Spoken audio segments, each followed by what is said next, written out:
YouTube पे अपनी video upload करता हूँ। खुदा का खादम पास्टर एम नाज उनकी वीडियो अपलोड करता हूँ। आप उसको शेयर करें, सब्सक्राइब करें, लाइक करें और बेल आइकन जरूर दबाएं। किताब दूसरे बाब की पहली आयत से चौथी आयत मुकद्दसा तक पढ़ा जाता है। आओ उसी हवाले को हम भी कलाम खुदा में से तिलावत करें।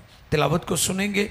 अमाल दूसरा बाब पहली आयत से चौथी आयत मुकद्दसा तक। जी, खुदा के कलाम मुकद्दस में यूँ रकम है, जब ईद पेंतिकोस्त का दिन आया तो वो सब एक जगह जमा थे कि यकायक आसमान से ऐसी आवाज़ आई जैसे जोर की आंधी का सन्नाटा होता है, और उससे सारा घर जहाँ वो बैठे थे गूंज गया, और उन्हें आग के शोला की सी फटती हुई जुबानें दिखाई दी, और उनमें से हर एक पर आग ठहरी, और वो सब रूहुल कुद्स से भर गए और गैर जुबानें बोलने लगे जिस तरह रूह ने उन्हें बोलने की ताकत बख्शी।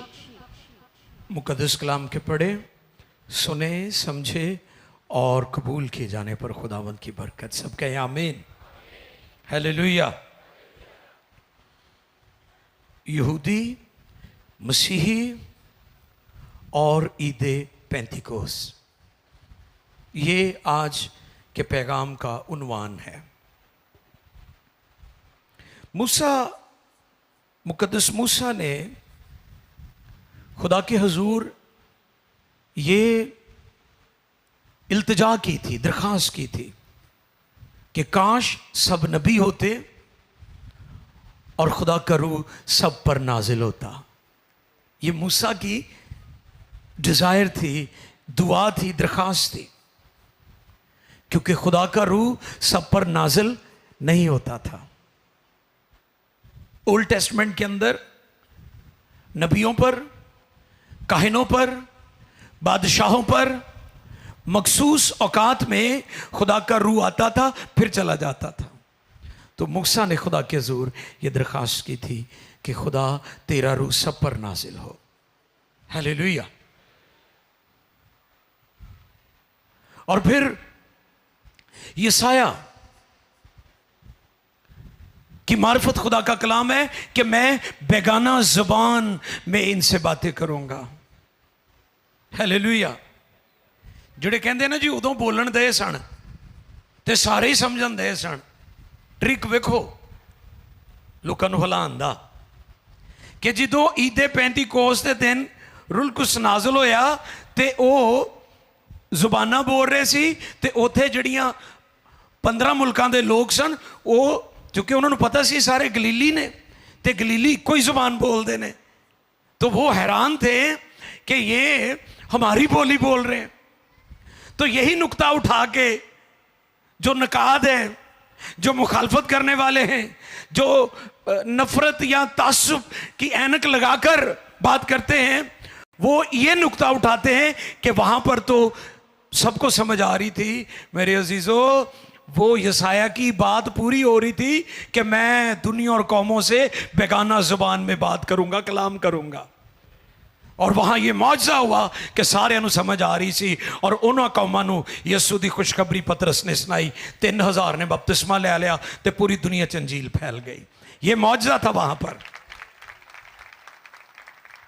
तो फिर दूजी गल इवें, गैर जुबान, गैर वो हुंदा जिन्हों तुसी नहीं जानते, तो जे तुहानूं ओहदी पहचान होगी, तुसी उहनूं जान गए, तो फिर वो तुहाडे लई गैर। तो उस तो अगली गल इवें कि गैर जिहड़ा जुबान बोलदा है वो आदमियां नाल गल्लां ही नहीं करदा। तो जो गल्लां नहीं आदमियां नाल करदा तो गल्लां तो वो खुदा ना करन दिया है, तो उन्होंने करन दो गल्लां, तुसीं विच क्यों मुदाखलत करन दिओ कि मैनूं समझ नहीं आ रही, तुहाडे नाल तो गल ही नहीं हो रही। जो बेगाना जुबान में दुआ करता आदमियों से नहीं बल्कि, तो फिर खुदा से बातें हमें करनी चाहिए। उसके लिए हमें गैर जुबान की ज़रूरत है, पाक रूह के बपतिस्मे की ज़रूरत है। जैसे मैंने कहा, यहूदी, मसीही और ईद पेंतिकोस्त। अहले यहूद के नज़दीक 3 से 4 ईदें बड़ी ख़ास थी उनकी, और इनका तज़किरा जब हम खुदा के कलाम में देखते हैं तो हमें अहबार 23वां बाब, आए निकालें मेरे साथ ताकि पहले हम वहाँ से इसको देख लें। अहबार की किताब है, 23वां बाब निकालें और चलते चलते नोट कर लें इस बात को। यहूदी ईद फसा निसान की 14वीं तारीख को मनाते थे। 14वीं तारीख को ईद फसा, जिस दिन हम गुड फ्राइडे यानी यीशु मसीह की मसलूबियत का दिन जो है, जो गुड फ्राइडे है, सेलिब्रेट करते हैं। और फिर वो निसान की 16वीं तारीख को पहले फलों की ईद मनाते हैं, यानी यीशु मसीह मुर्दों में से जी उठा और वो पहला फल है। उसके बाद उस पर ईमान रखने वाले भी जी उठेंगे। हालेलुया। पहली ईद फसा भी यीशु मसीह में उसकी तकमील हो गई। दूसरी यानी पहले फलों की ईद जो निसान की 16वीं तारीख को और 10वीं तारीख को जो बर्रा होता था, मैंने बताया था ईस्टर डेज में कि जो बर्रा होता था उसे निसान की 10 तारीख को यरूशलेम के अंदर ले आते थे और वहाँ पर उसका एग्जामन होता था, उसे चेक किया जाता था। तो आओ देखें ज़रा हम इन ईदों की तरतीब। 5वीं और 6ठी आयत पढ़ेंगे। अहबार 23वां बाब 5वीं और 6ठी आयत जी। पहले महीने की 14वीं तारीख को, पहले महीने की 14वीं तारीख यानी को, निसान यहूदी कैलेंडर का पहला महीना, पहले महीने की 14वीं तारीख को शाम के वक्त खुदावंद की फसा हुआ करे, ये हुक्म दिया। और उसी महीने की 15वीं तारीख को खुदावंद के लिए ईद फितर हो, उसमें तुम 7 दिन तक बेखमीरी रोटी खाना। पहले दिन तुम्हारा मुकद्दस मजमा हो। बहुत शुक्रिया। अब 10वीं आयत पढ़े। और खुदावंद ने मूसा से कहा, बनी इस्राएल से कह कि जब तुम उस मुल्क में जो मैं तुमको देता हूँ दाखिल हो जाओ और उसकी फसल काटो तो तुम अपनी फसल के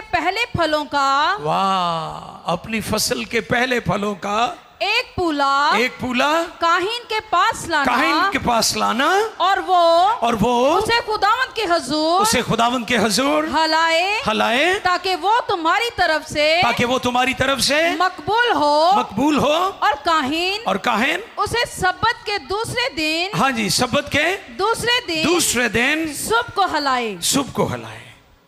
पहले फलों कि ईद, यीशु मसीह मुर्दों में से जिंदा हुआ, वो पहला फल था। वो बात भी यीशु में पूरी हो गई। हालेलुया। ये कैसी ईदें जुड़ी हुई हैं मसीही ईमान के साथ, कैसा कनेक्शन है इनका बना हुआ मसीही ईमान के साथ। और फिर हम 15वीं आयत मुकद्दसा को पढ़ें। 15वीं आयत। और तुम सब्बत के दूसरे दिन जिस दिन हलाने की कुर्बानी के लिए पूला लाओगे गिनना शुरू करना जब तक 7 सब्तों को गिनना और उसे अगला और 7वें सब्बत के दूसरे दिन तक 50 दिन गिन लेना। 50 दिन पेंतीकोस का मतलब ही 50वां दिन है, यानी 50। पेंतीकोस का मतलब भी यही है, गिन लेना। तब तुम खुदावंद के लिए नजर की नई कुर्बानी गुजराना, पूले हलाना, फल लेकर आना, शुक्रगुजारी करना।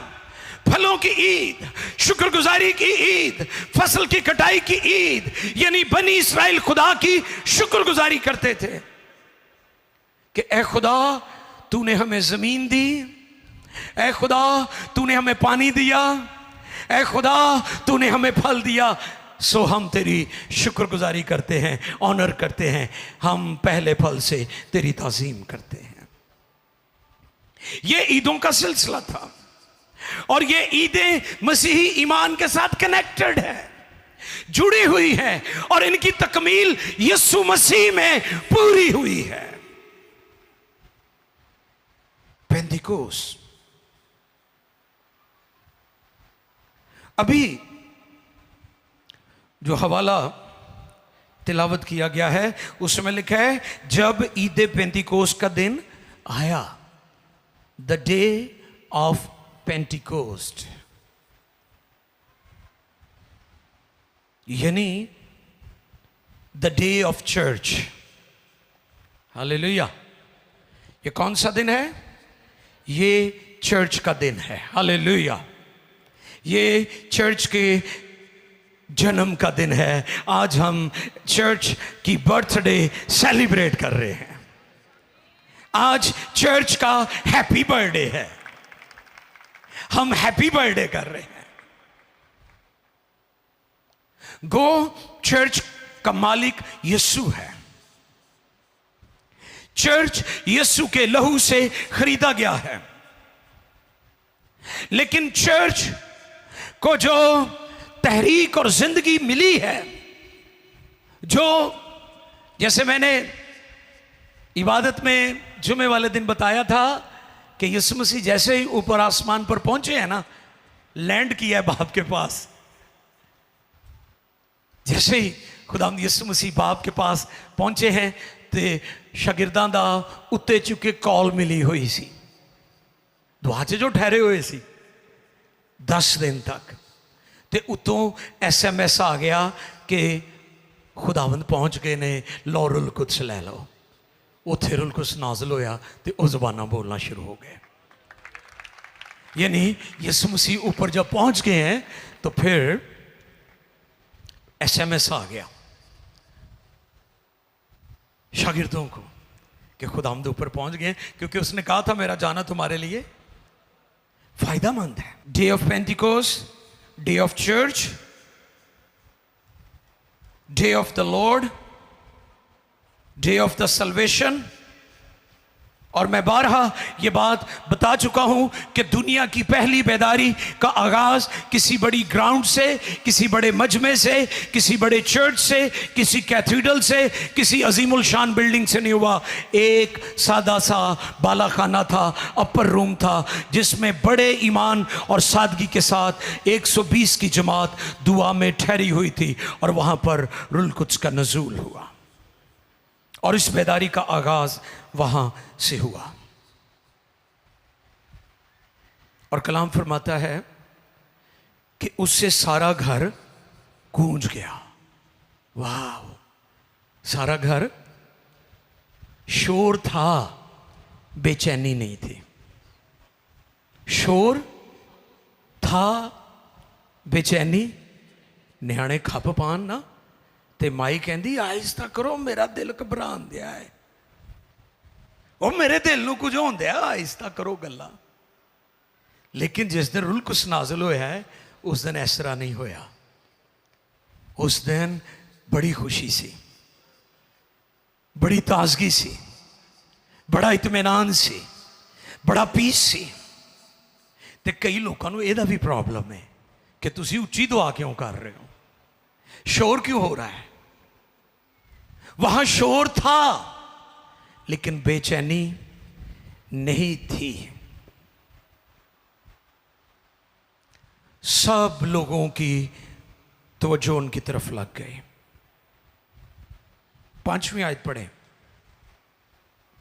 5वीं आयत। और हर कौम में से जो आसमान के तले है, खुदातर्स यहूदी यरूशलेम में रहते थे। जी।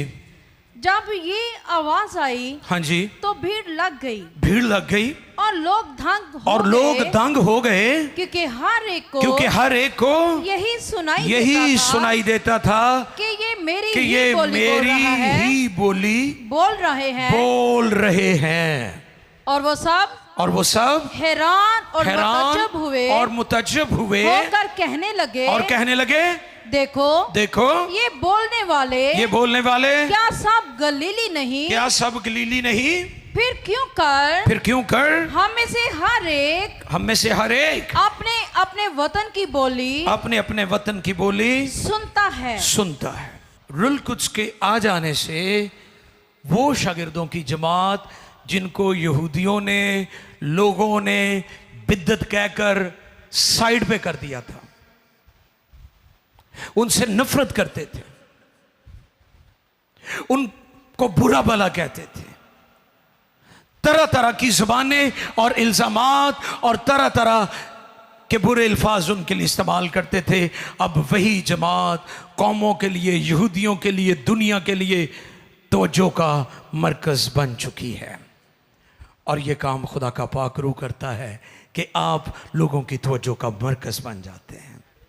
और आज भी जिन जिन कलीसियाओं में खुदा का रूह काम कर रहा है, जिन चर्चेस में, जिन ईमानदारों की ज़िंदगियों में पाक रूह की जुम्बश है, ठहरा हुआ है, नाज़िल हुआ है, कबूल किया है, वो दुनिया और कौम और लोगों की तवज्जो का मरकज़ है।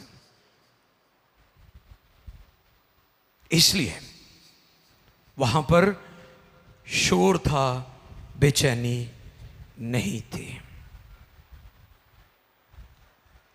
और फिर एक बड़ी इंटरेस्टिंग बात है,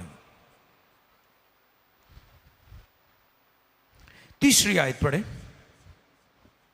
तीसरी आयत।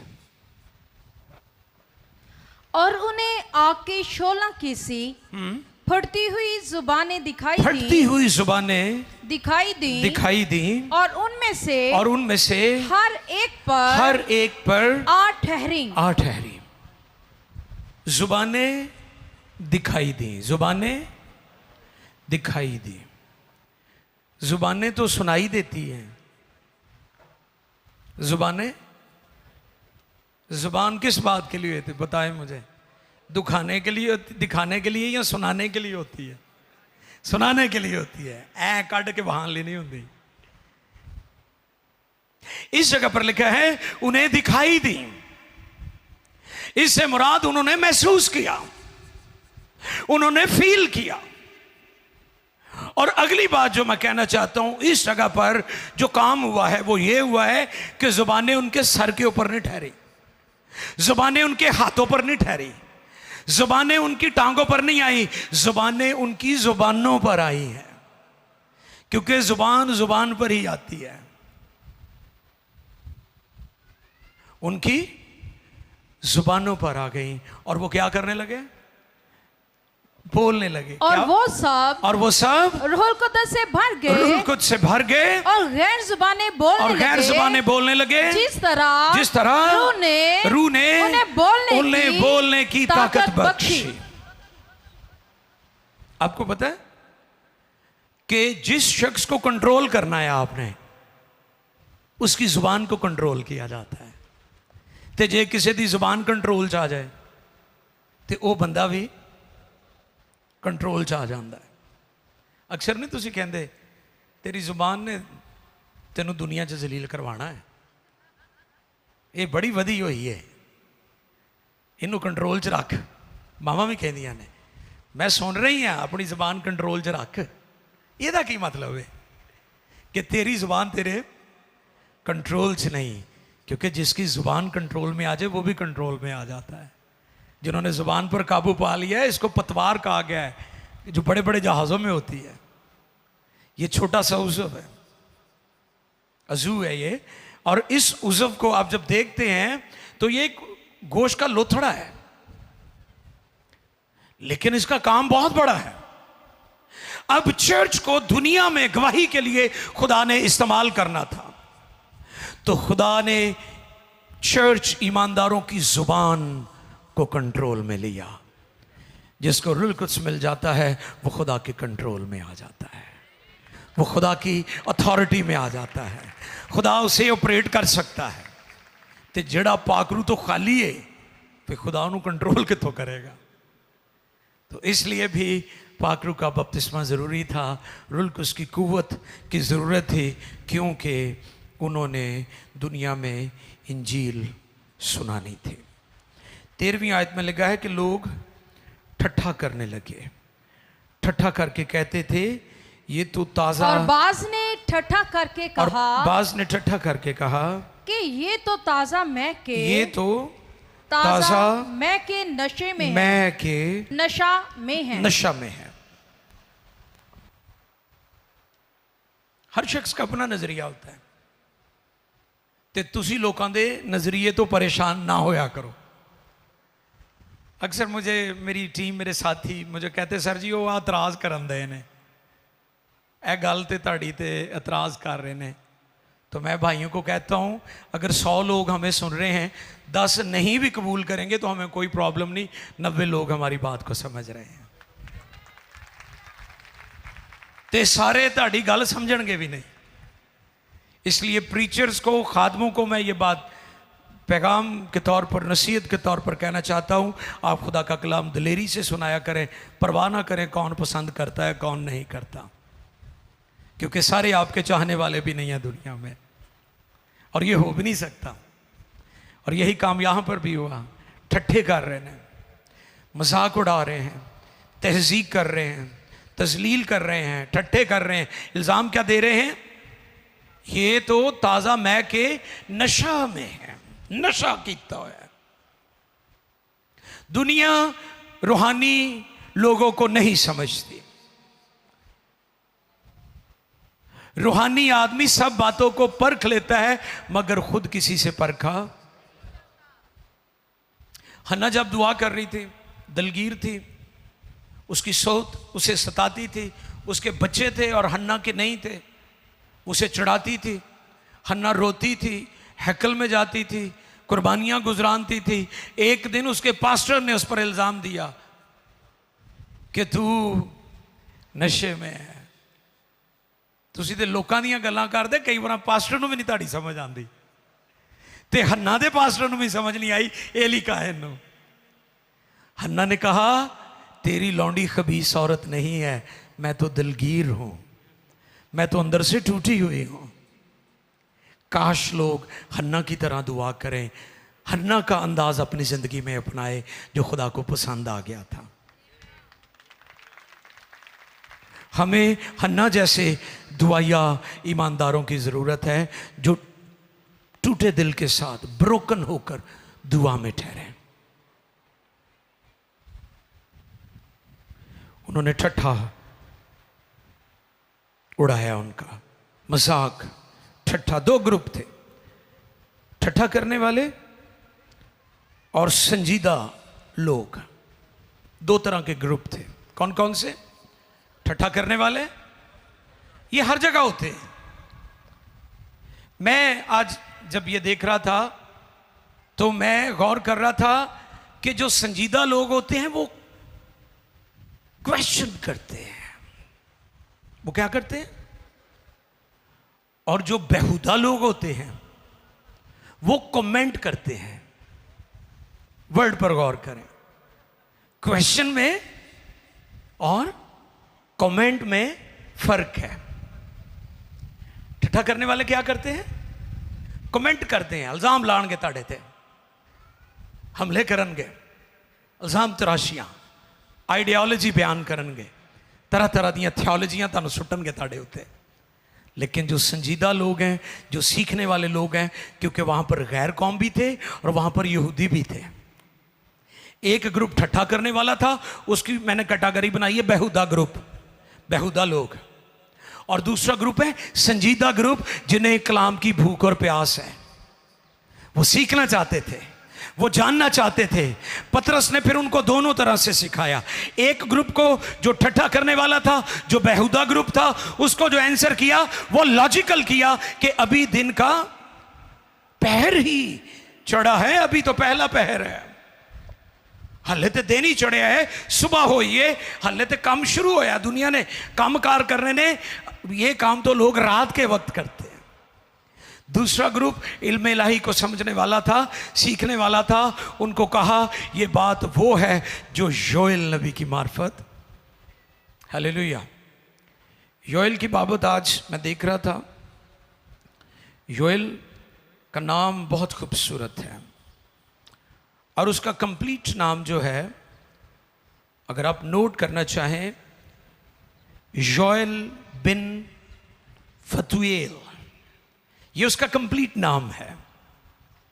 और पूरी बाइबल में योएल 20 टाइम्स, 20 मर्तबा इसका जिक्र हमें मिलता है। और इसके नाम का मतलब है कि यहोवा ही खुदा है। यूएल ये यावे या यहोवा की एब्रीवेशन है, यू, और एल एलोहीम, हमारा खुदा कादर मुतलिक। उसका नाम कितना खूबसूरत है। अगरचे वहां पर बाल की प्रस्तिश होती थी, बाल की इबादत होती थी और तरह तरह के माबूद थे, लेकिन खुदा दुनिया को बारहा बताता रहा कि यहोवा ही खुदा है, उसके अलावा कोई और प्रस्तिश इबादत के लायक नहीं है। और सबसे खूबसूरत पैगाम योएल का कि मैं हर फर्द बशर पर अपने रूह को नाजिल करूंगा। पहले किन पर यह नाजिल होता था? पहले नबियों पर, काहिनों पर, बादशाहों पर, मखसूस लोगों पर। लेकिन योएल की मार्फत आसमान खुल गया, खुशखबरी सुना दी गई कि अब ये रूह कुद्स जो है सब पर नाजिल होगा। ये हर फर्द बशर पर, तुम्हारे बेटों पर, तुम्हारी बेटियों पर रूह कुद्स का नज़ूल। ईद पेंतिकोस हमें यह भी पैगाम देता है कि खुदा हमारी नस्लों की भी फिक्र करता है, खुदा आपके बच्चों की भी फिक्र करता है, वो आपके बच्चों और नस्लों को भी बरकत देना चाहता है। खुदा अपनी बरकत आपकी नस्लों तक मुंतकिल करना चाहता है। ईद पेंतिकोस हमें यह पैगाम देता है।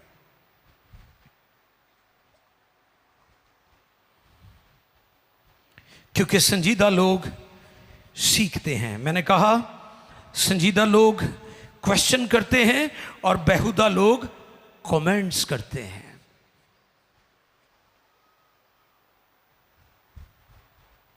फिर पतरस ने 14वीं आयत में उनको जवाब दिया, नोट कर लें, घरों में जाकर पढ़ लीजिएगा। मैं चाहता हूं कि हम और चंद एक बातें सीखें। जो कुछ हो रहा था ये सब खुदा की मर्जी से हो रहा था। हालेलुया। ते अज भी जे कोई पाकरू दे विच दुआ करता है वो अपनी मर्जी ना नहीं करता, बल्कि नबियों की मार्फत जो कलाम था वो पूरा होता है। नबियों ने क्या कहा था? नबियों की मैंने लिस्ट आपके सामने एक रखी कि मूसा ने कहा कि खुदा का रूह सब पर नाजिल हो। यशायाह ने कहा कि मैं बेगाना ज़बान में बातें करूंगा। योएल नबी ने कहा कि खुदा का रूह हर फर्द बशर पर नाजिल होगा। यूहन्ना बपतिस्मा देने वाले ने कहा कि मैं तो तुम्हें गुनाहों की माफ़ी के लिए पानी से बपतिस्मा देता हूँ, जो मेरे बाद आता है वो मुझसे ज़ोरावर है, वो तुम्हें रूह कुद्स और आग से बपतिस्मा देगा। और उसी बात को खुदावंद यीशु मसीह ने अमाल पहले बाब में भी कोट किया है 5वीं आयत में। इससे पहले कि खुदावंद यीशु मसीह सऊद फरमाते, खुदावंद ने उसी बात को कोट किया। अब आपको भी खबरदार रहना है, बेहुदा लोग, उनको कलाम में टेढ़ी कौम कहा गया है। आए देखिए 40वीं आयत, 40वीं आयत पढ़ें, दूसरे बाब की, अमाल दूसरे बाब की 40वीं आयत। और उसने और बहुत सी बातें जता जता कर, ये पतरस की बात हो रही है कि पतरस ने और भी बातें जो हैं जता जता कर उन्हें ये नसीहत की कि अपने आप को इस टेढ़ी कौम से बचाओ। आप कभी भी इन टेढ़े लोगों को कायल नहीं कर सकते।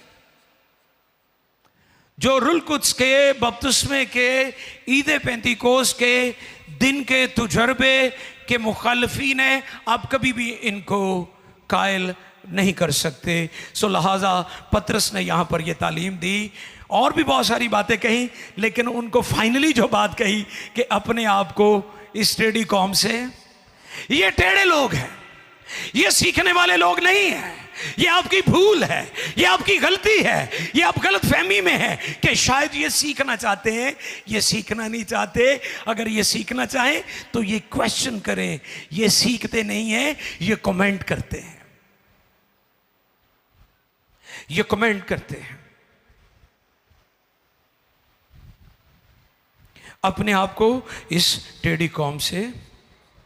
और फिर फाइनली वही बात जो पिछले दिनों मैंने सिखाई थी कि ईद पेंतिकोस की इबादत का जो खुलासा और ईद पेंतिकोस का जो निचोड़ पतरस ने बयान किया था वो क्या था? तौबा करो तुम में से हर एक गुनाहों की माफ़ी के लिए यीशु मसीह के जी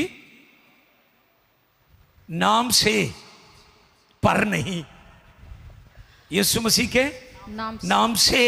पतरस ने उनसे कहा कि तौबा करो और तुम में से हर एक अपने गुनाहों की माफी के लिए यीशु मसीह के नाम पर बपतिस्मा ले तो तुम रूहुल कुद्स इनाम में पाओगे। ये कंक्लूजन थी ईद पेंतिकोस की, और ये मुनादी आज भी दुनिया में की जा रही है। और मैं आपको ये बताना चाहता हूँ, ये मुनादी किसी पेंटिकॉस्टल जमात की नहीं है, ये मुनादी इंजील की है, ये मुनादी रसूलों की मुनादी है। ये बुनियाद रसूलों ने रखी है, तौबा, बपतिस्मा और उल कुद्स इनाम में।